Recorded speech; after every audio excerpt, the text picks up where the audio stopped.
Irmãos, nós vamos estudar a palavra de Deus no Evangelho de Lucas, capítulo 7, versículos 11 a 17.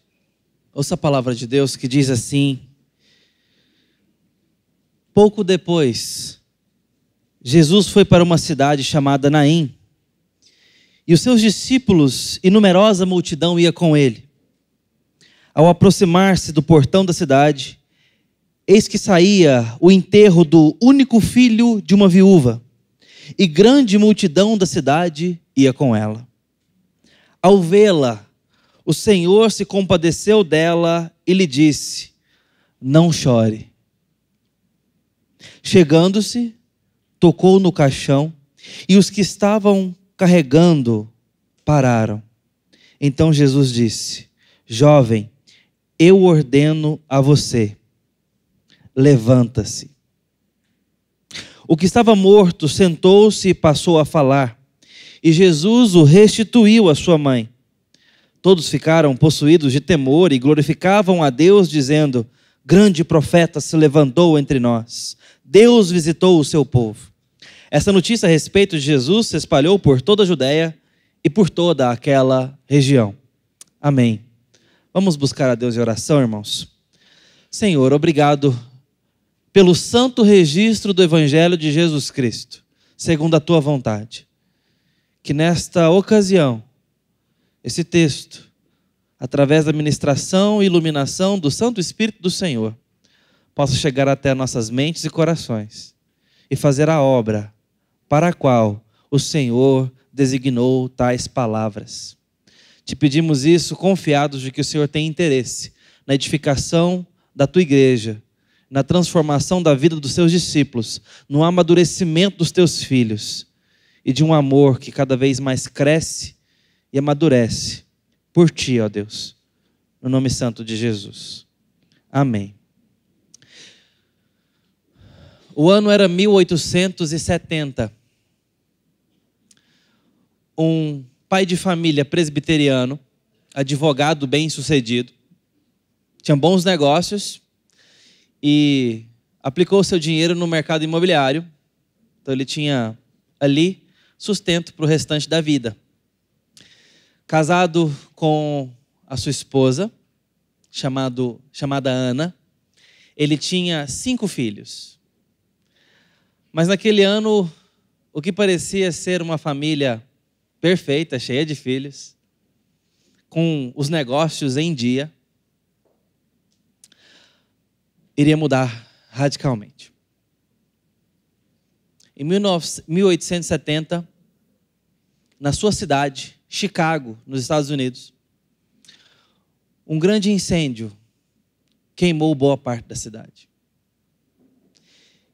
E claro, os negócios da parte imobiliária desse advogado viraram cinzas. Ali começou então um primeiro ato de dor. A poupança da família estava em cinzas.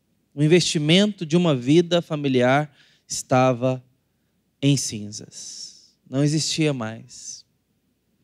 Qual seria a sua atitude diante de uma dor como essa? Depois de uma vida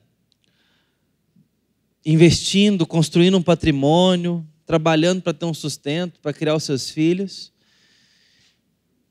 e com fogo, que não sabe de onde veio exatamente e para onde ia, naquela ocasião, queimando literalmente suas posses. Qual seria a sua reação? Como é que dá para reagir diante de uma situação dessa? Por muito menos a gente para tudo, fica amargurado, né? Eu falo muito menos assim, quando de repente quebra alguma coisa preciosa, eu me irrito muito quando eu perco as coisas. Eu me irrito bastante, eu fico descompensado quando some alguma coisa. É muito mais fácil para eu me controlar em situações muito mais graves na vida. Me fechou no trânsito, brigou comigo, gritou, xingou. Me controlo super bem no trânsito.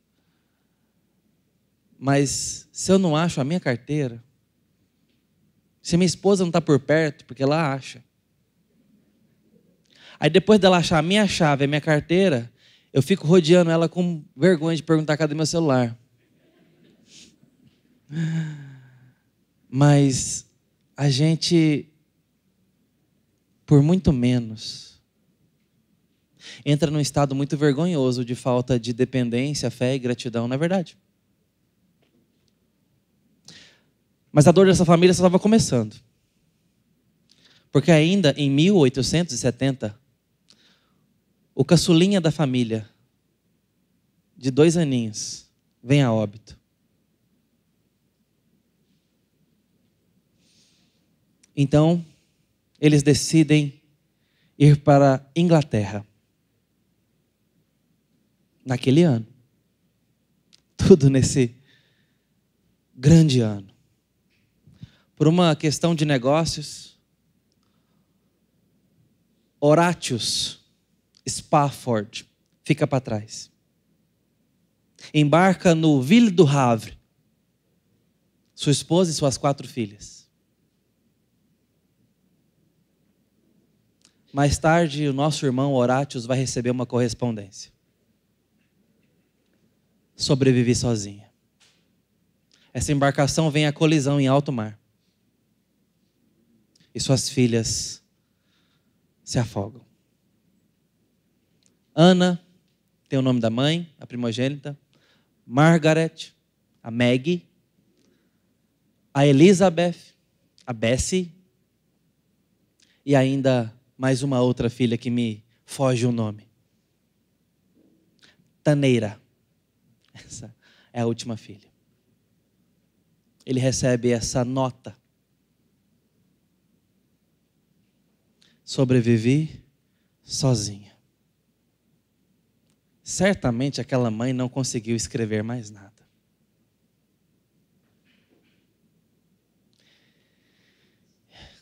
O que fazer, irmãos? Se não bastasse enterrar um filho.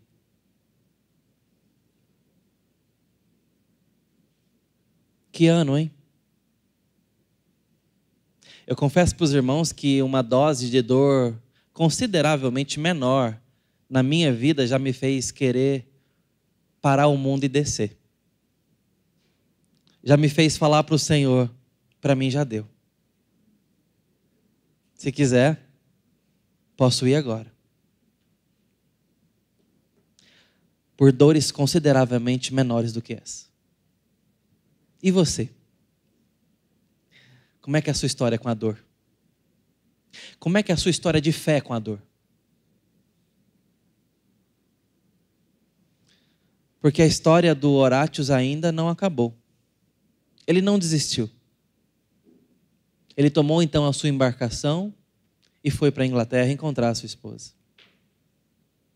Em alto mar, passando por ali, alguém ali a bordo, não sei se o capitão, mas alguém que conhecia o trajeto de navegação,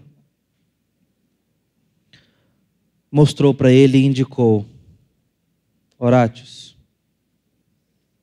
esse foi o lugar da colisão. A história nos conta que naquele momento, aquele nosso irmão em Cristo começou a escrever os primeiros versos de um hino que em português diz assim: se paz a mais doce me deres gozar, se dor a mais forte sofrer, ó seja o que for, tu me fazes saber que feliz com Jesus sempre sou. Sou feliz com Jesus. Sou feliz com Jesus, meu Senhor.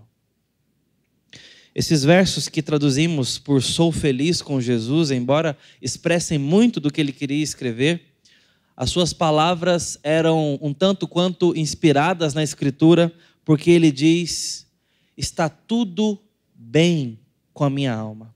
Está tudo bem com a minha alma. It is well with my soul. É isso que ele está dizendo, e remonta a textos bíblicos que falam sobre isso, como 2 Reis 4:26. Agora, pois, corre-lhe ao encontro e diz-lhe: vai bem contigo? Vai bem com teu marido? Vai bem com teu filho? E ela diz: vai bem.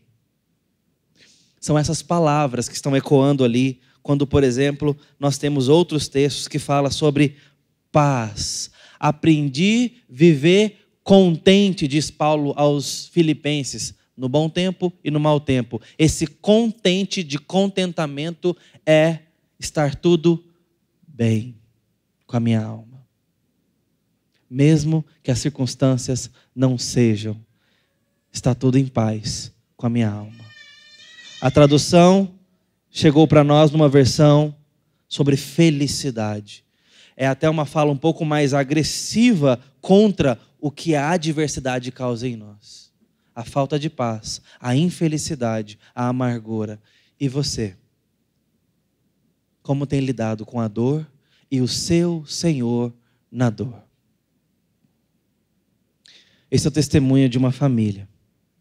Mais tarde tiveram outros filhos, se mudaram para Jerusalém para terminar os seus dias. Eu não tenho mais notícia da família Spafford, mas eu acho que basta para o nosso coração tudo o que está acontecendo aqui. Lucas 7, nós vamos ter um relato que esse exemplo nos prepara para.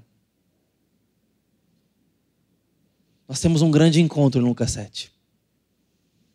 E se eu posso te pedir, eu quero que você use a sua imaginação agora. Porque o texto diz: de um lado vinha Jesus e uma grande multidão. O evangelista quer que a gente entenda a cenografia que está acontecendo. Alguém adiante e uma grande multidão lhe seguindo. Vindo de encontro, aponta no horizonte um cortejo liderado por uma viúva. E atrás dela, compadecida, uma grande multidão. De um lado, esperança, porque começaram a ouvir palavras de vida eterna, de alguém que traz vida, cura o coxo, traz vistas aos cegos, e tem palavras que nos assaltam o coração, porque fala como quem tem autoridade. De fato, palavras de vida eterna. Expectativa, o que ele vai fazer agora? Por que essa multidão seguia Jesus? Esperança. No mínimo, meus irmãos, curiosidade, porque ele era maravilhoso demais, estava fazendo coisas espetaculares. Mas do outro, silêncio, senão pranto, porque não havia mais esperança, não havia expectativa,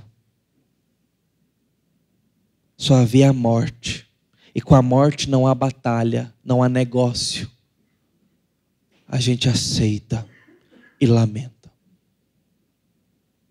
De um lado, vida, porque é o Filho único de Deus na terra. Do outro, morte, porque morreu o Filho único de uma viúva. Ao centro, um encontro. Essas duas multidões vão se encontrar. Imagina o sol se pondo na linha do horizonte, atrás da multidão dessa viúva, como que anunciando o fim do brilho, o fim da luz. Filho único de uma viúva. Essa mulher está ficando só no mundo. Já teve que lidar com a dor algumas vezes. Mas esse mesmo sol que se põe nas costas dela ainda reflete luz no rosto daquela outra procissão. Porque o sol da manhã está vindo e vai se encontrar com a morte. E quando a vida, o caminho e a verdade se encontra com a morte, o pranto, a dor e a desesperança, quando a vida por fim se encontra com a morte, o que podemos esperar? À luz desse texto? Ressurreição. Se nossa morte, ou o nosso estado de morte, se encontra com a vida de Deus em Cristo, haverá ressurreição. O que esperar da nossa vida caída em pecado? Se encontrar, se for confrontada, amparada, abraçada pelo exaltado de Deus. O que esperar da nossa vida em trevas, se encontrar a alva da manhã que é Cristo? O que esperar dos nossos desconsolos, dos nossos amargores, se encontrar com aquele que é manso e humilde de coração? O que esperar da nossa vida quebrada, que diante da dor parece não conseguir se refazer mais, se encontrarmos com aquele que faz todas as coisas novas? Se tivermos comunhão com esse que faz todas as coisas novas, devemos esperar ressurreição. Não só para este mundo, mas para a vida eterna. Aqui é o que está diante de nós. Esse encontro que traz vida. Eu quero pensar com os irmãos algumas instâncias do que está acontecendo. E a primeira delas é a iniciativa da presença de Jesus.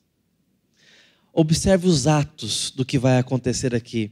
O evangelista Lucas é ótimo em detalhes e nós, pregadores, amamos ler os textos de Lucas porque ele nos presenteia com detalhes impressionantes. Ele diz aqui para nós no versículo 13 e no versículo 14: pouco depois, numa cidade chamada Naim, a multidão seguia Jesus, e ao aproximar-se do portão da cidade, saía o enterro do filho único de uma viúva, e grande multidão ia com ela. Versículo 13: ao vê-la, o Senhor se compadeceu dela e disse: não chores. Veja, Jesus está passando. Desde o capítulo 4 até o capítulo 7, nós temos uma dinâmica diferente. O que estava acontecendo, então, do 4 ao 7? E o evangelista nos mostra. Jesus está pregando ou ensinando, fazendo curas e milagres e chamando os discípulos. Ele faz isso em toda essa estrutura que nós temos aqui. Ele vai chamando pessoas, vai curando pessoas e vai ensinando. E essa ordem vai se invertendo um pouquinho. Veja, no capítulo 4, ele prega em Nazaré, realiza a pesca miraculosa e chama Simão. Em seguida, ele cura, um leproso, um paralítico no capítulo 5, e depois chama Levi, ensina sobre o jejum, sobre o sábado, e em seguida chama os 12 no capítulo 6. Depois realiza o sermão da planície, onde ensina sobre o amor, realiza logo depois a cura do servo centurião, e a gente já está no capítulo 7. Veja a agenda de Jesus, ela é cheia, ela é robusta, chama, cura, ensina, cura e chama. Parece Jesus ter uma agenda estabelecida. E esse texto nos mostra, talvez, uma quebra de dinâmica. Porque é como se Jesus fosse surpreendido. A procissão dele está caminhando e ele vai ser interlocutado por uma outra procissão. Para nos mostrar que a ocasião do milagre de Jesus é onde ele está. É por onde ele passa.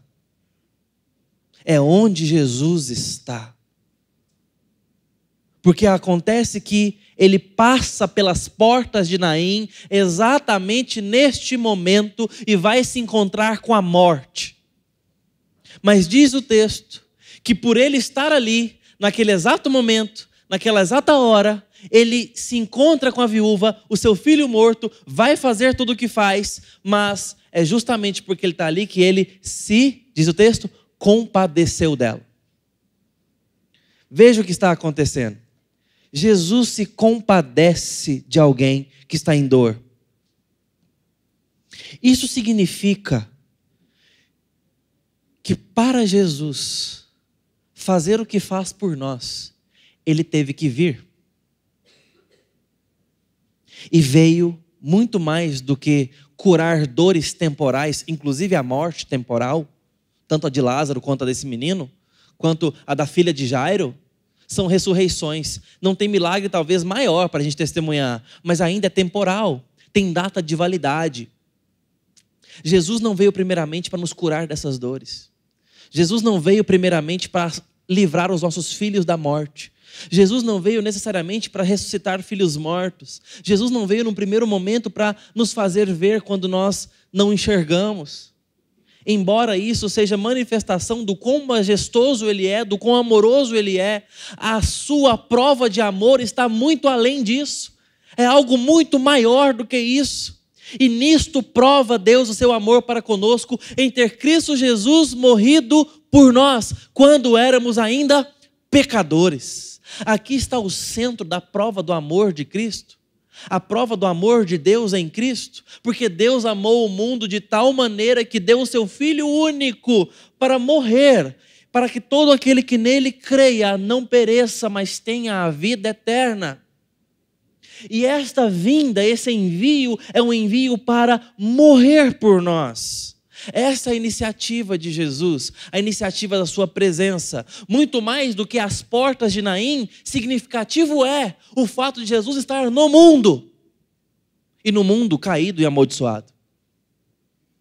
Humilhantemente encarnado.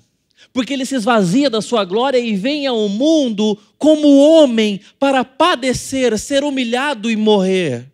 Como ele explica em Marcos 8, claramente aos seus discípulos: eu serei humilhado pelos principais sacerdotes, pelas autoridades, irei para Jerusalém e morrerei. Morte de cruz. Essa é a iniciativa da presença de Jesus. Porque ele nos amou primeiro para vir ao mundo, se encarnar e morrer pelos nossos pecados, para nos adotar para Deus. E isso não faz com que fique pequeno o que ele está fazendo àquela viúva, mas aquilo ali é uma placa sinalizadora da graça que encontramos em Cristo e do que acontece quando encontramos com Cristo. Vida. Vida. Só pode acontecer vida. Talvez não da forma que desejemos, não no nosso tempo, a agenda, mas não tem outro resultado nas mãos de Cristo. Na obra de Tolkien, O Retorno do Rei, do Senhor dos Anéis, tem uma frase linda. Estavam todos na expectativa do retorno do rei para governar as terras ermas, que foram avassaladas e completamente subvertidas pelo mal. Esperava-se um novo governante que se sentasse em Gondor novamente. Aí tem uma frase linda que diz o seguinte: assim serão reconhecidas as mãos do rei, mãos que curam. O nosso Senhor tem essas mãos, mãos que curam, que fazem com que nossas dores se assentem nos seus devidos lugares. Capaz de fazer com que tudo esteja bem com a nossa alma, mesmo na dor. Mesmo que Ele não nos ressuscite dos mortos, Deus é capaz de fazer tudo ficar no seu devido lugar com vida. Porque Ele fala de vida muito maior do que os reparos do tempo, entende, irmãos? Porque um dia Ele vai fazer uma reparação total. Um dia Ele vai nos ressuscitar dos mortos e nos dar verdadeiros corpos glorificados para a eternidade. Eternidade essa que o planeta não será mais amaldiçoado, muito pelo contrário, será belo, livre do mal, cheio da glória de Deus. O leão pastará com a ovelha. Jerusalém será linda, e não bombardeada, e não sequestrada, e não sangrará suas crianças, porque será nova Jerusalém, livre do mal. E nós faremos parte dessa nova Jerusalém, desse novo tempo, se em Cristo, porque as mãos do nosso Rei curam e a sua presença traz tudo isso. Como é que isso fica evidente para nós? Ele se compadece, ele sente a nossa dor, ele se compadeceu dela. Claro que seria assim, porque Isaías 53 diz assim: o servo de Deus tomará sobre si as nossas dores e levará sobre ele as nossas enfermidades, e por suas pisaduras somos sarados, curados. Por isso ele se compadece. Entende que o que está acontecendo às portas de Naim é pontual, mas aponta para algo muito maior? A cura que Jesus está fazendo àquela viúva e àquele jovem é uma grande placa sinalizadora para algo muito maior, que vai além das curas que Jesus pode fazer no tempo hoje para nós, porque Ele está falando de uma cura muito maior. Eu espero muito que você esteja visualizando isso. Por quê? Porque esse é o Cordeiro de Deus que tira o pecado do mundo, que perdoa pecados, que redime histórias pessoais, que dá sentido aos nossos corações, que é capaz de fazer com que nossas vidas tortuosas tenham sentido, tenham significado, tenham esperança, irmãos. Esse é Jesus que veio e está presente. Ele sente a nossa dor. Ele traz consolo como promessa. Olha o que ele disse para essa mulher. Ele se compadece dela e disse: não chores. O comentarista Hendrickson diz o seguinte: essa ordem seria ilógica, a menos que feita por alguém que tem capaz de reverter quadro de morte. É o caso, é especificamente o caso. Mulher, não chores. E não é igual a gente fala para o nosso filho da birra, não. Eu ainda não falei essa frase, não, mas eu ouvi bastante quando era criança. Engole o choro. E às vezes eu me lembro de falar para minha mãe: eu não sei parar. Como é que para de chorar? Engole o seu choro. Jesus não está falando isso para aquela mulher. Ele está compadecido das lágrimas dela. Ele está dizendo: suas lágrimas vão deixar de ter sentido daqui a pouco. Porque o que eu estou para fazer em você vai colocar um sorriso no seu rosto que você não imagina ser capaz de sorrir. Jesus está dizendo: basta para a sua dor. Sabe qual é a promessa que constata-se em Isaías, falando da eternidade, em Apocalipse? Enxugará dos olhos toda lágrima. Veja como que o que está acontecendo em Naim aponta para algo muito maior. Nós ainda vamos chorar muito nessa vida, queridos irmãos. Mas cremos que haverá um dia em que não haverão mais lágrimas sem consolo. Lágrimas sem um Cristo que as enxuga. Há de chegar esse bom tempo. Há de chegar, irmãos. Talvez crendo nisso, um irmão nosso do passado escreveu em 1870 e pouco: se dor a mais forte sofrer, está tudo em paz com a minha alma. Talvez pensando nessas coisas, que nós precisamos pensar também.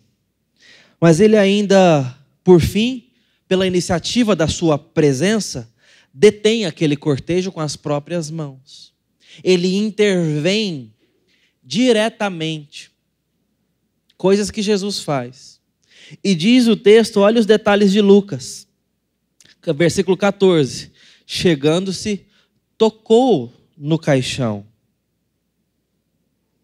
e os que estavam carregando pararam.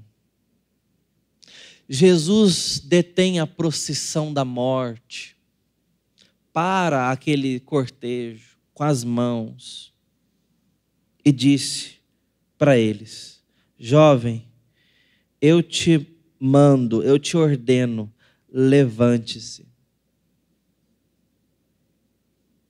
Quem tem tamanha autoridade? Jesus. Quem tem tamanho poder? Jesus.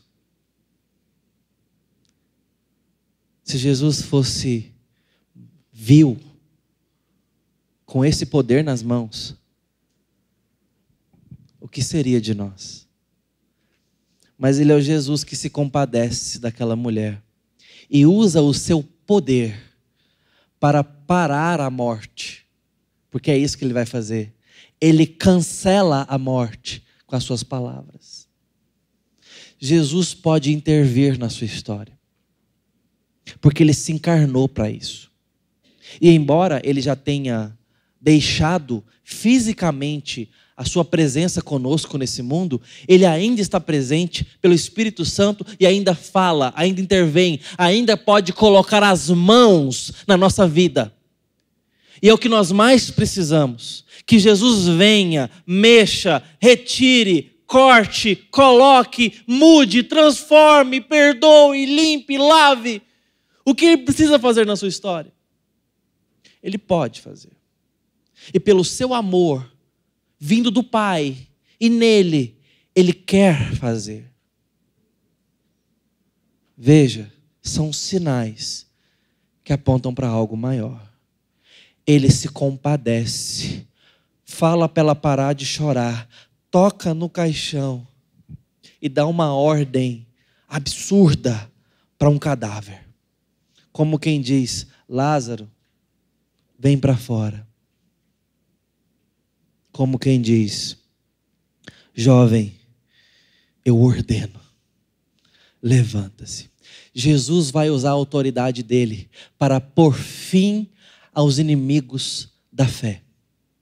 Jesus vai usar a autoridade dele para julgar o mal finalmente. Jesus vai usar a autoridade dele para lançar no fogo do inferno o demônio e os seus anjos. Jesus vai usar a sua autoridade para aplacar com justiça todo o mal contra Deus. Mas com todo esse poder e autoridade, ele também amará a sua igreja até o final. Amará o seu rebanho amado até o final. Cuidará da sua noiva, chamada igreja, até o final. E o dia que o final acabar e a eternidade for inaugurada, esse elo de amor permanecerá perfeito. Justiça terá sido feita e desfrutaremos de um bom tempo inimaginável.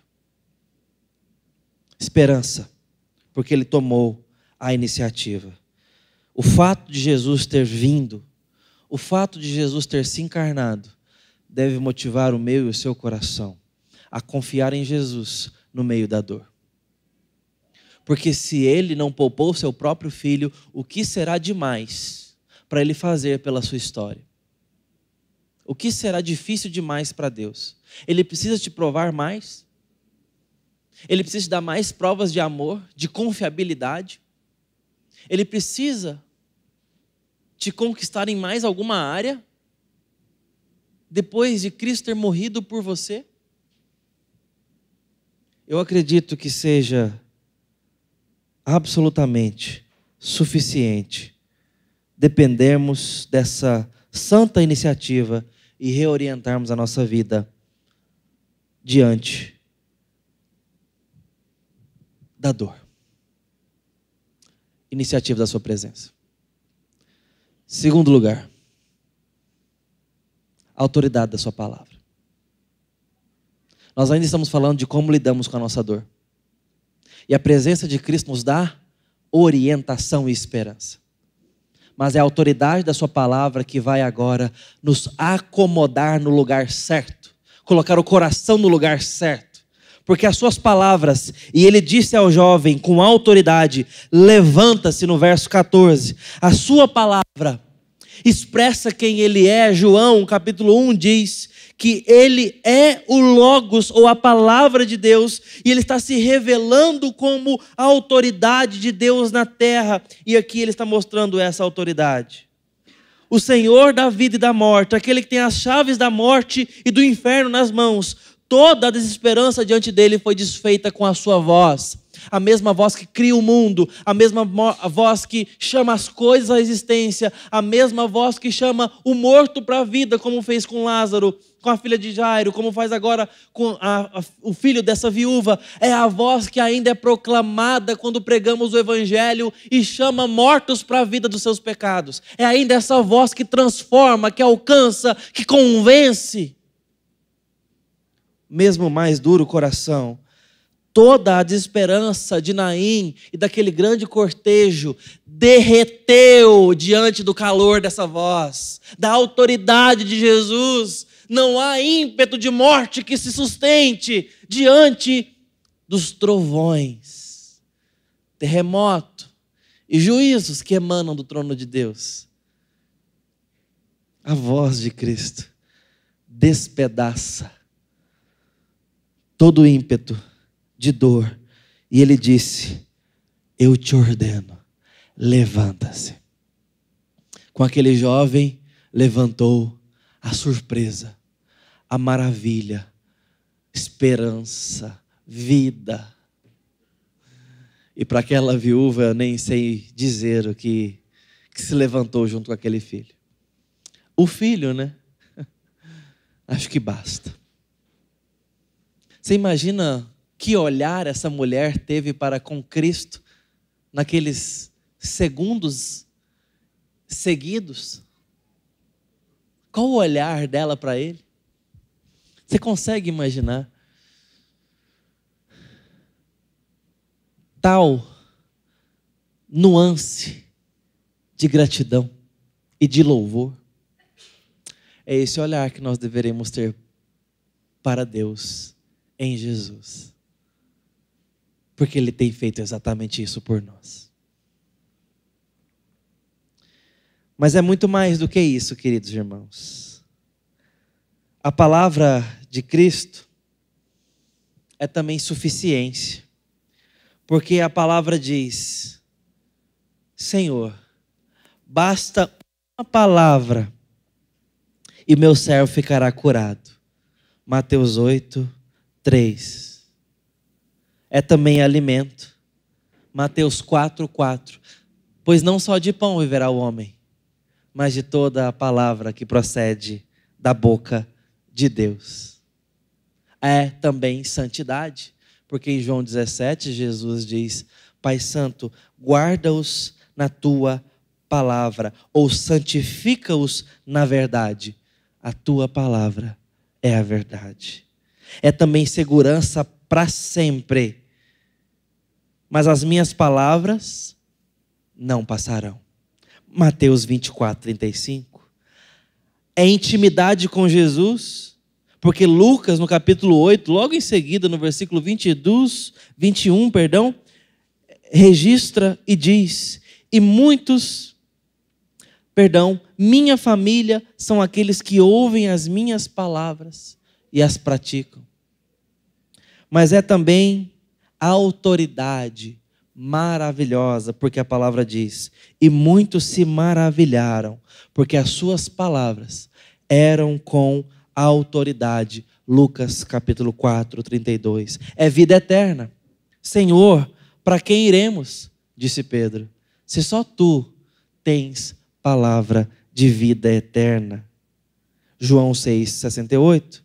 É boa a intenção. Jesus é bem intencionado. Senhor, se tu quiseres, ficarei limpo. Você se lembra o que Jesus respondeu? Quero. Fica limpo. Quero. Jesus tem interesse em nós.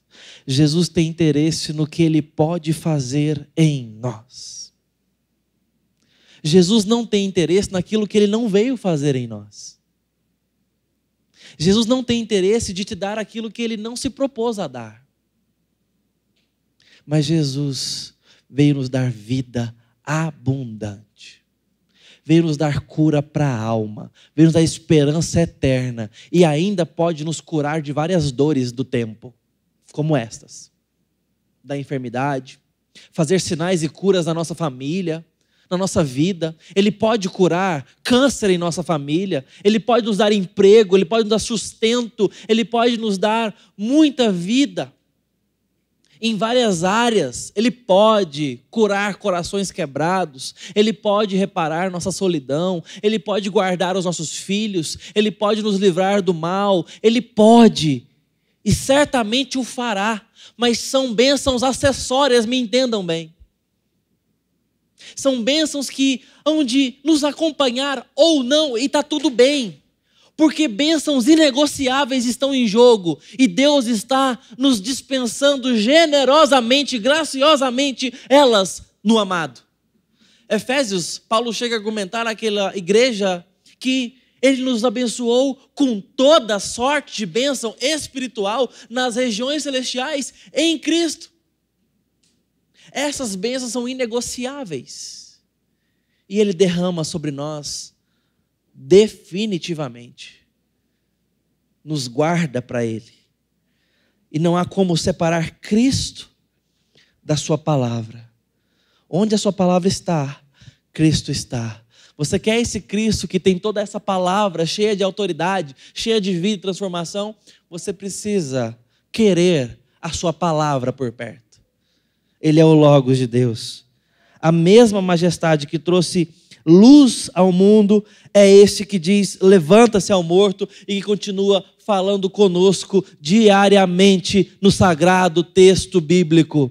É esse mesmo timbre que continua pastoreando os nossos corações, que nós escutamos a cada exposição bíblica, a cada texto lido e meditado, a cada iluminação do Espírito Santo diante do estudo da palavra. É essa mesma autoridade que está falando conosco no Antigo e no Novo Testamento. Não podemos querer Cristo sem querer sua palavra.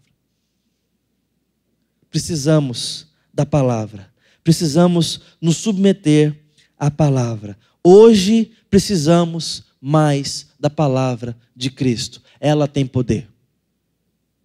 Ela pode fazer as coisas acontecerem. Pregue a palavra de Cristo ao seu coração. Pregue a palavra de Cristo às pessoas da sua família. Pregue a palavra de Cristo, creia a ponto de obedecê-la, a ponto de vivê-la, a ponto dela sair por você, porque habita em ti, para as pessoas do seu trabalho. Porque ela tem poder para fazer essas coisas. Deus disse que se crêssemos conforme a Escritura, veja, crer conforme ou segundo a Escritura, do nosso interior fluiriam rios de água viva, e essa água viva é para outros, porque de nós está fluindo a palavra em nós, para que a partir de nós, Cristo seja vivido, experimentado, crido, anunciado, testemunhado, desfrutado, para que pessoas possam receber tudo isso que essa mulher recebeu. Ele deixou essa missão para a igreja. A gente é testemunha dele. Nós falamos dele. Nós falamos a sua palavra, nós cremos na sua palavra, mas só faremos isso se tivermos a sua palavra. O que nos leva ao terceiro e último ponto desse texto. Presença de quem tomou a iniciativa graciosa. Palavras com autoridade de que tem todo o poder. E por fim, a compaixão reparadora desse Jesus. Porque diz o texto no versículo 15, que ele tomou o morto, ele se sentou, passou a falar, e Jesus o restituiu à sua mãe. Olha esse verbo. O verbo que está aqui é didomi no grego, que significa duas coisas. E podem as duas coisas estarem aqui significando. devolução, óbvio. Restituição foi a opção do Almeida para traduzir esse verbo. Didomi, ele devolve, restitui. Mas didomi também é a mesma palavra para presente. Alguém deu um presente. Alguém doou tal coisa para outro. É o mesmo verbo utilizado no Evangelho, no grego. Veja que as duas coisas estão presentes aqui. Por quê? Porque a palavra restituição, embora faça muito sentido, também diz respeito a um direito que temos. E essa mulher não tem mais direito ao filho. Porque nós não temos direito sobre a morte. A morte, quando nos visita, ela não pede permissão. Nós não assinamos um contrato. Ela leva com autoridade. E Deus tem direito sobre o nosso tempo. É Deus quem conta os nossos dias. Portanto, a palavra restituição não seja, talvez, a mais completa para entendermos o que está acontecendo. Entenda, guarde ela, é uma boa palavra. Mas se eu tiro a ideia de presente, a ideia de ganho, talvez eu não vá entender o que está acontecendo aqui perfeitamente. A compaixão de Jesus é reparadora, ele devolve. Devolve vida, devolve o filho, devolve alegria, devolve esperança, devolve um monte de coisa. Nesse sentido, restitui. Mas também é um presente. Porque ele devolve coisas que só ele poderia dar.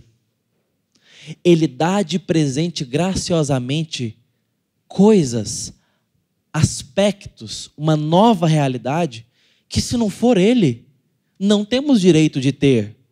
Não vamos apelar a lugar nenhum para ter de volta. Entendem? Jesus está dando um presente para essa mulher. Nós não temos direito à vida eterna.